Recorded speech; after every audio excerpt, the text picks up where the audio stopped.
تو به وقت چی نیست ما اینجا سر پروژه کار میکنیم میرسه موتر از دستم نرسه فهمیدین سر این سه چهار پروژه بسیار عمده داریم سه چهار تا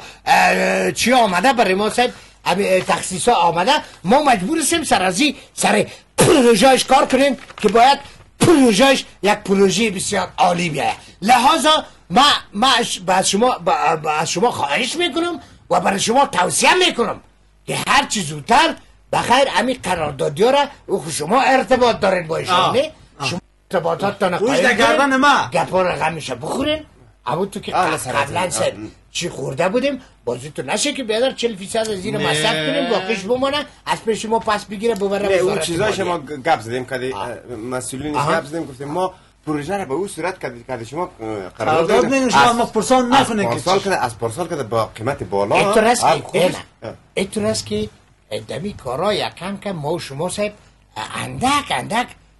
داریم نامبد شده بریم خب لحاظا این دفعه صاحب رقم از این مکتب وره نباشه این دفعه مکتب رو یک رقم جور کن که آیناش شمال نبره یکی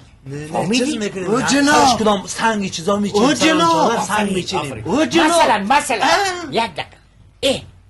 10 کیلومتر سرک برش پروژه را دادیم این پروژه عزیزه